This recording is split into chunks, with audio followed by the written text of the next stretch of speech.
Oke,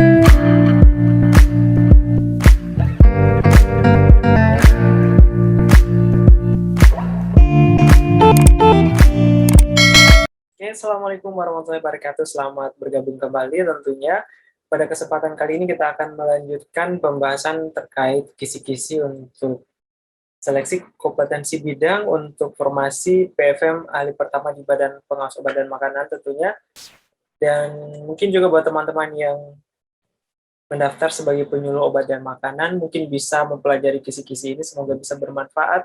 Dan pada kesempatan kali ini kita akan melanjutkan pembahasan kita, di mana pada kali ini kita akan membahas terkait materi penyidikan tindak pidana di bidang obat dan makanan. Nah, ini merupakan salah satu fungsi di Badan POM tentunya. Dari tugas dan fungsi BPOM itu kita bisa lihat langsung di Peraturan Presiden Nomor 8 2017, di mana ada fungsi di poin ke-7, yaitu pelaksanaan penindakan terhadap pelanggaran ketentuan perundang-undangan di bidang pengawasan obat dan makanan. Nah, ini merupakan fungsi penindakan tersebut. Nah, untuk fungsi penindakan tersebut juga bisa langsung kita ketahui tugas dan fungsinya di Peraturan BPOM Nomor 26 2017. Di sini tugasnya tentunya menyelenggarakan penyusunan dan pelaksanaan kebijakan penindakan terhadap pelanggaran ketentuan peraturan Perpu di bidang pengawasan obat dan makanan. Nah, di sini ada 5 fungsi dari penindakan tersebut. Yang pertama adalah penyusunan kebijakan penindakan meliputi cegah, tangkal, intelijen, dan penyidikan terhadap pelanggaran ketentuan Perpu di bidang pengawasan obat dan makanan.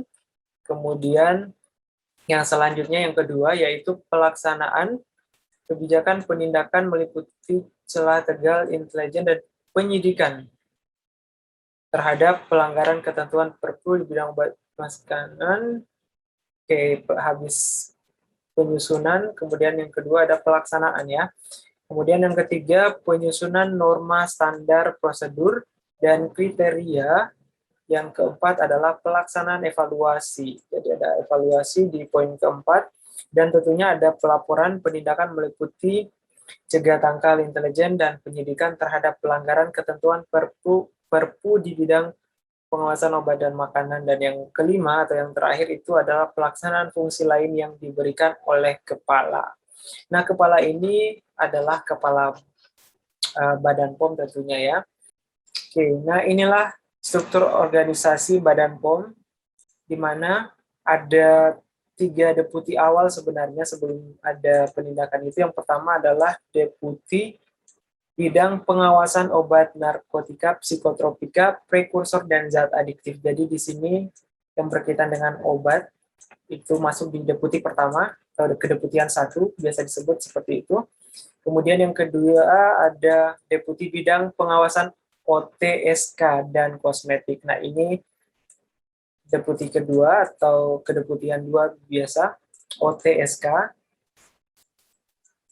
plus kosmetik juga, itu kedeputian 2. Yang ketiga adalah bidang pengawasan pangan olahan, dan ini merupakan deputi keempat atau deputi bidang penindakan. Nah, deputi bidang penindakan itu sendiri merupakan deputi terbaru yang ada di Badan POM, dan dia dibagi menjadi 3 direktorat, yaitu pengamanan, intelijen, dan juga penyidikan obat dan makanan. Nah, seperti yang sudah kita ketahui bahwa di sini deputi bidang penindakan itu merupakan bagian dari deputi yang ada di Badan POM, struktur organisasinya. Kita langsung saja lihat materi-materi yang mungkin berkenan akan masuk di soal-soal SKB nantinya. Nah, di sini teman-teman perlu ketahui bahwa terkait dengan penyidikan dan penindakan itu, teman-teman harus ketahui dulu pengertian dari keduanya, di mana menurut KUHP, KUHP pasal 1 angka 5 dikatakan bahwa penyelidikan itu merupakan serangkaian tindakan penyelidik untuk mencari dan menemukan suatu peristiwa yang diduga sebagai tindak pidana. Jadi penyelidikan ini adalah tindakan pertama sebelum diperolehnya peristiwa yang diduga sebagai tindak pidana tersebut. Tentunya berguna untuk menentukan dapat atau tidaknya dilakukan penyidikan. Jadi jika diperoleh peristiwa, maka akan dilakukan ke tahap selanjutnya, yaitu penyidikan. Nah, biasanya penyelidikan itu biasanya disebut sebagai infal atau investigasi awal. Nah, selanjutnya di pasal 1 angka 2 KUHP dijelaskan bahwa penyidikan itu merupakan serangkaian tindakan penyidik dalam hal dan menurut cara yang diatur dalam undang-undang untuk mencari serta mengumpulkan bukti. Jadi di sini ketika diketahui peristiwa yang diduga sebagai tindak pidana tersebut, dilanjutkan dengan mencari serta mengumpulkan bukti-bukti yang ada, yang dengan bukti itu membuat terang tentang tindak pidana yang terjadi dan guna menemukan tersangkanya. Jadi ini tindakan kedua setelah dilakukan infal atau investigasi awal tersebut. Jadi itu tahapannya. Kita lanjut. Oh ya, selain tahapannya tadi, teman-teman juga harus tahu bahwa itu merupakan pengertian yang teman-teman harus bisa bedakan bahwa di sini ada kata penyelidikan dilakukan oleh penyelidik, di sini ada penyidikan yang dilakukan oleh penyidik. Jadi beda penyidik dan penyelidik itu ya. Oke, kita lanjut. Nah, sekarang kita lanjut ke pembahasan selanjutnya. Di sini ada penyidik. Nah, menurut pasal 1 ayat 1, penyidik adalah pejabat polisi negara Republik Indonesia atau pejabat pegawai negeri sipil tertentu yang diberi wewenang khusus oleh undang-undang untuk melakukan penyidikan. Oke, jadi yang bertugas sebagai penyidik ini tidak harus dari kepolisian, tapi juga merupakan pejabat negeri pegawai negeri sipil yang diberikan wewenang oleh undang-undang. Nah, kita langsung lihat penyidik itu menurut pasal 6 masuk ke kategorinya apa saja. Yang pertama adalah pejabat polisi negara. Ini jelas ya, polisi dari kepolisian. Kemudian yang kedua itu pejabat pegawai negeri sipil tertentu yang diberi wewenang khusus oleh undang-undang. Nah, ini biasanya yang ada di Badan POM biasa disebut sebagai PNS. Nah, PPNS itu sendiri merupakan singkatan dari penyidik pegawai negeri sipil ya. Itu yang diberi wewenang oleh undang-undang tadi. Nah, kedudukan PPNS tadi dalam penyidikan itu ada dua tentunya, yang perlu teman-teman ketahui, di mana yang pertama diberi wewenang khusus oleh undang-undang yang mempunyai fungsi dan wewenang sebagai penyidik. Kemudian pada dasarnya wewenang yang dimiliki bersumber pada ketentuan Undang-Undang Pidana Khusus yang telah menetapkan sendiri pemberian wewenang penyidikan pada suatu pasal. Jadi itu wewenang atau kedudukan dari PPNS dalam penyelidikan yang perlu teman-teman ketahui. Kita lanjut kepada alur penanganan perkara. Jadi tadi sudah kita dapat gambaran terlebih dahulu, ada infal yang dilanjutkan dengan penyidikan ya. Nah, untuk alur penanganan perkara di Badan POM itu, pertama tentunya rencana penyidikan, yang dilanjutkan dengan laporan informasi. Ketika diperoleh laporan informasi, dilakukanlah penyelidikan atau infal tadi, investigasi awal. Nah, setelah diperoleh kasusnya, dilakukan dengan gelar kasus. Gelar kasus ini ketika peristiwa yang diduga tadi merupakan pelanggaran itu diperoleh dari infal ya, kemudian dilanjutkan dengan proses gelar kasus.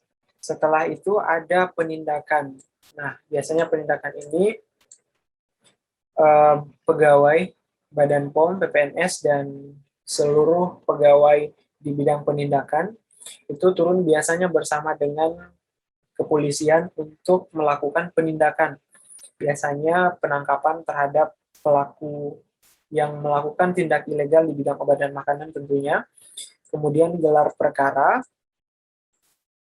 kemudian penyidikan, dan tentunya terakhir adalah penuntutan. Nah, setelah penuntutan ini biasanya kita bekerja sama dengan kejaksaan entah di kabupaten ataupun di provinsi. Jadi itu tahapan-tahapan penanganan perkara di Badan POM tentunya. yang ketika nanti teman-teman masuk di bidang penindakan, maka teman-teman akan sangat sering menemukan dan mungkin akan terus melakukan kegiatan-kegiatan ini bersama dengan lintas sektor tentunya, di mana lintas sektornya pertama biasanya adalah kepolisian, yang kedua adalah kejaksaan. Oke, kita lanjut pembahasan selanjutnya itu ada pembuktian. Nah, untuk pembuktian tersebut, hakim tidak boleh menjatuhkan pidana kepada seorang kecuali sekurang-kurangnya ada dua alat bukti. Ada kata dua ya, jadi harus ada dua alat bukti yang sah ia memperolehnya keyakinan bahwa suatu tindak pidana benar-benar terjadi dan bahwa terdakwalah yang bersalah melakukannya. Nah, ini bisa teman-teman searching di pasal 183 KUHP untuk pembuktian itu sendiri. Kita lanjut lagi. Nah, alat-alat bukti yang tadi kita sebutkan itu kan ada dua, minimal yang perlu dimiliki, dan contoh-contohnya adalah seperti ini.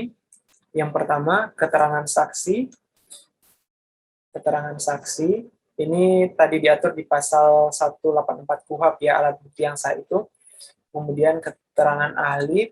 Nah, keterangan ahli ini biasanya kita juga di Badan POM itu biasa dimintai oleh kejaksaan untuk menjadi ahli, saksi ahli biasanya ya di persidangan.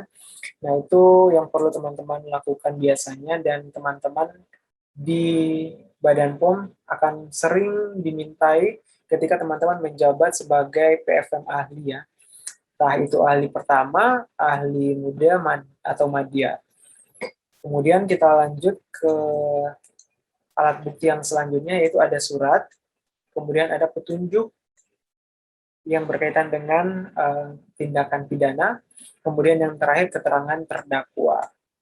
Oke, baik, inilah beberapa alat bukti sah berdasarkan KUHP pasal 184 tadi, bahwa kelima alat bukti ini adalah yang sah biasa digunakan di bidang penindakan pelanggaran di bidang obat dan makanan tentunya. Dan kita akan lanjut kepada materi selanjutnya. Nah, selama melaksanakan tugas, Badan POM itu telah melakukan beberapa upaya pemberantasan terhadap pelanggaran di bidang obat dan makanan ya, atau perilaku ilegal oleh pelaku-pelaku usaha. Nah, di sini ada yang skalanya nasional, ada juga yang skalanya internasional.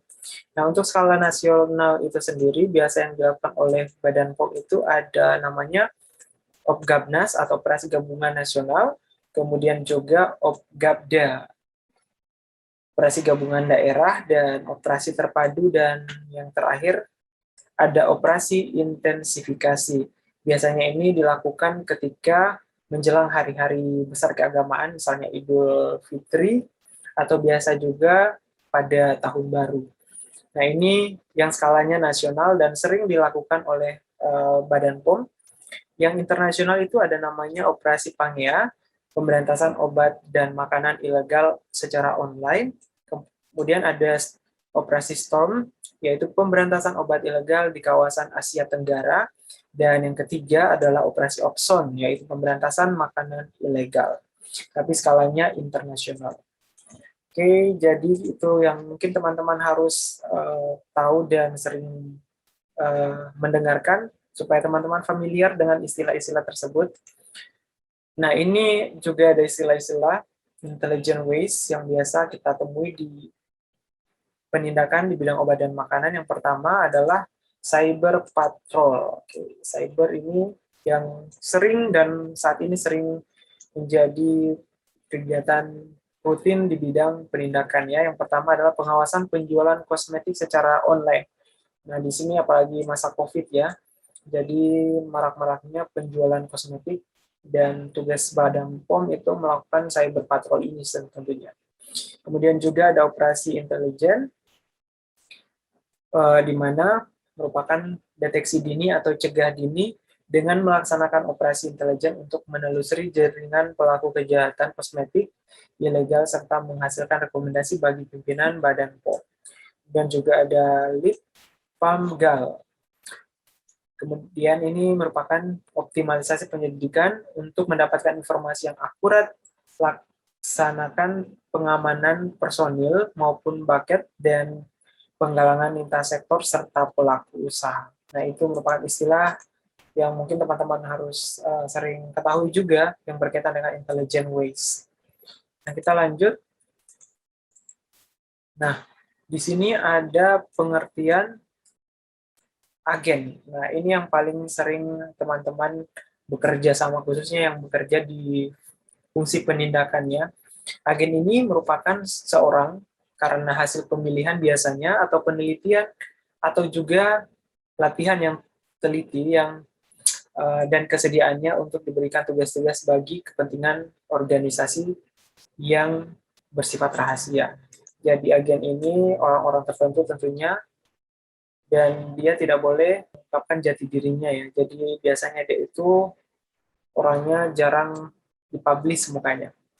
Kemudian ada informan juga, adalah orang yang karena jabatan atau keahlian, pengetahuan, atau kesempatannya memiliki bahan-bahan keterangan yang diperlukan dan bersedia memberikan keterangan. Kemudian yang ketiga ada motivasi agen. Biasanya motivasi dari agen-agen ini ada yang karena ideologi atau pemahaman, kemudian karena uang, tekanan atau paksaan, emosi, balas budi, atau gengsi. Nah, ini beberapa motivasi dari agen-agen yang kita temui biasanya di lapangan ketika melakukan penindakan di bidang obat dan makanan tentunya. Nah, itulah beberapa materi khusus di bidang penindakan, fungsi penindakan, dan semoga bisa bermanfaat dan menjadi bahan tambahan pengetahuan buat teman-teman ketika nanti mengerjakan soal-soal SKB, dan tentunya kita akan melanjutkan pembahasan terkait kisi-kisi yang belum kita bahas ya, yang merupakan kisi-kisi dari BKN dan Pan-RB. Semoga video ini bermanfaat. Sampai jumpa, dan tentunya jangan lupa untuk memberikan dukungan dengan cara like, subscribe, dan komentar kira-kira informasi apa yang perlu teman-teman ketahui lebih lanjut. Bila itu Assalamualaikum warahmatullahi wabarakatuh, dan sampai jumpa.